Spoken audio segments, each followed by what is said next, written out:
Assalamualaikum warahmatullahi wabarakatuh. Ada sebuah kalung hitam yang dulu diberikan dengan janji cinta. Tapi setelah perempuan itu meninggal, kalung itu membawa teror ke siapapun yang memakainya. Selamat datang di Rendra Story Horror. Kisah kali ini berjudul Kutukan Kalung Hitam 1995, Cinta Terlarang Berujung Teror Gaib. Baik, langsung saja kita ke ceritanya. Cerita ini berasal dari daerah C, sebuah kota kecil di Jawa Tengah. Ada satu rumah tua di pinggiran desa, dikenal warga sebagai Rumah Bu Darmi. Rumah itu sudah kosong sejak tahun 1995, ketika putri sematawayangnya, Sari, ditemukan tewas gantung diri di kamarnya, dengan kalung hitam melilit di leher. Konon, kalung itu adalah pemberian dari kekasih gelapnya, seorang guru SMA bernama Pak Arman. Tahun 1995, awal kutukan. Mas, jangan tinggalin aku, Mas. Aku rela jadi istri simpanan, asal Mas gak nikah lagi sama dia. Sari, gadis berumur 19 tahun, jatuh cinta kepada gurunya sendiri. Hubungan mereka disembunyikan. Tapi ketika Pak Arman memutuskan menikah dengan perempuan lain, Sari mengirim surat terakhir, lalu gantung diri memakai kalung hitam dari Pak Arman. Dari situlah semua teror dimulai. Tahun 2001, teror dimulai lagi. 6 tahun setelah kematian Sari, rumah itu dibeli keluarga baru, seorang ibu bernama Bu Lastri, bersama anaknya yang masih SMA, yaitu Nina. Bu, ini ada kalung Bu di loteng. Lucu banget, boleh aku simpan Bu? Jangan ambil barang sembarangan, Duk. Tapi ya udah, simpan aja kalau kamu suka. Besok malamnya, Nina mimpi aneh. Ada perempuan berbaju putih, rambut panjang, kalung hitam di leher, menangis sambil menatap cermin. Hari ketiga, Nina mendadak bicara sendiri di kamar. Hari kelima, semua cermin di rumah retak tanpa sebab. Hari keenam, tetangga dengar Nina menangis sambil menyebut nama.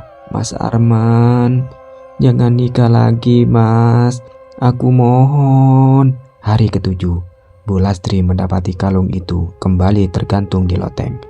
Padahal sudah dibuang ke sumur belakang. Itu kalung Sari, putri Bu Darmi. Kalung itu dikutuk. Siapapun yang memakainya akan dihantui arwahnya, ucap Mbah Parmin, ketua desa. Bu Lastri akhirnya mengajak seorang dukun tua ke rumahnya. Begitu masuk kamar Nina, bau bunga melati dan amis darah langsung menyengat. Nina duduk membelakangi pintu, membelai kalung hitam itu sambil tertawa kecil. Mas Arman, aku udah nunggu Mas, lama banget. Lalu suara Nina berubah, bukan seperti gadis remaja, tapi berat, lirih, seperti suara perempuan dewasa yang sedang patah hati. Semua perempuan yang dia cintai harus merasakan sakitku semua.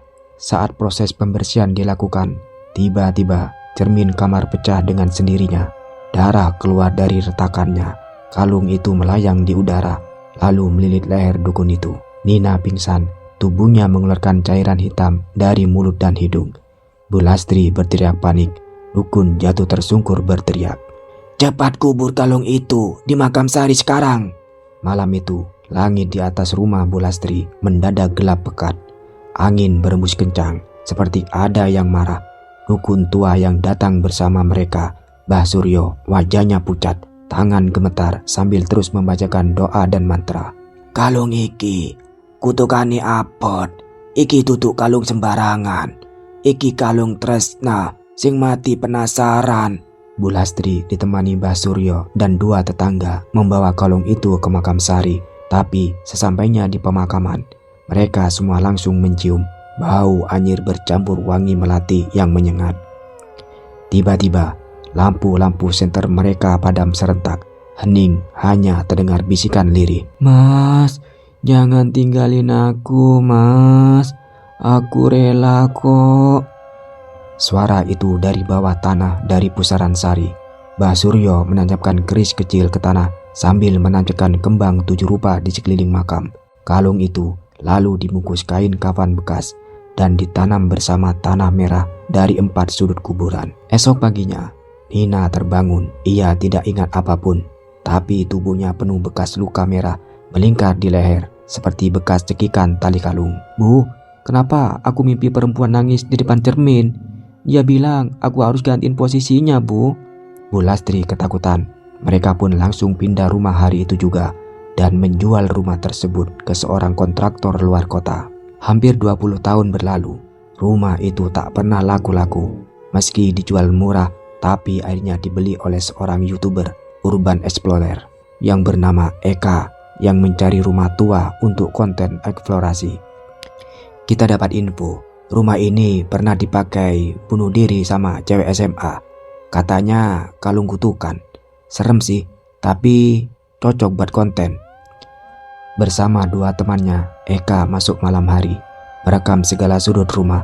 Awalnya mereka tertawa-tawa, tapi ketika masuk ke loteng, kalung itu tergantung lagi di tiang kayu. Masih utuh, masih menghitam. "Woi, ini kalungnya beneran masih ada. Gila bro, ini asli konten viral." Tapi sejak malam itu, salah satu dari mereka menghilang tanpa jejak. Eka menemukan temannya terakhir berdiri diam di depan cermin, tersenyum dengan mata hitam, dan kalung itu sudah melingkar di lehernya. Setelah video eksplorasi mereka viral, banyak yang penasaran dengan kalung tersebut. Tapi yang tak diketahui publik adalah Eka kini dirawat di rumah sakit jiwa. Dia terus mengulang kata-kata yang sama saat malam hari. "Aku cuma mau cintaku diterima, Mas. Aku rela kok." Suara Eko berubah menjadi suara perempuan, bukannya suaranya sendiri. Setelah kejadian di rumah tua itu, video eksplorasi yang diunggah Eka di kanal YouTube-nya meledak. Ratusan ribu view dalam 3 hari. Tapi komentar-komentar mulai berubah aneh. "Kok ada suara cewek menangis ya di menit 7.22? Ada yang lihat sosok cermin di belakang Eka? Sumpah merinding. Gue mimpiin kalung itu setelah nonton ini, asli." Beberapa penonton bahkan mengaku kerasukan. Salah satu subscriber mengunggah video dirinya sendiri tertawa sambil memegang kalung tiruan. Matanya hitam. Lalu video itu langsung hilang dari internet. Eka tidak pernah muncul lagi di dunia YouTube. Menurut info keluarganya, dia kini dirawat di rumah sakit jiwa di daerah P, Jawa Tengah. Dokter mengatakan Eka kehilangan identitas dirinya. Setiap malam dia berbicara dengan Mas Arman seolah-olah dia Sari. Terkadang dia tertawa, lalu menangis dan mencekik dirinya sendiri dengan gerakan seperti menarik kalung. "Mas Arman bohong. Dia nikah sama orang lain. Tapi sekarang semua perempuan itu akan aku ambil satu-satu." Beberapa penggemar horor mencoba membuat video reaksi terhadap video asli Eka. Tapi satu persatu dari mereka mengaku mengalami cermin rumah retak sendiri padahal tak disentuh. Bau melati muncul tanpa sebab. Mimpi aneh melihat perempuan di depan cermin memakai kalung hitam menangis. Sampai akhirnya video asli Eka dihapus langsung oleh YouTube. Tapi satu salinan re-upload muncul diam-diam di forum gelap, tanpa deskripsi, tanpa nama channel. Judulnya Sari memanggil, "Jangan buka video ini jika kau punya cermin di kamar." Cerita ditutup oleh seorang mantan santri. "Namaku Reza. Dulu aku ikut membantu tim menangani Eka. Aku tahu kalung itu bukan benda biasa. Aku juga tahu rumah itu sudah dihancurkan.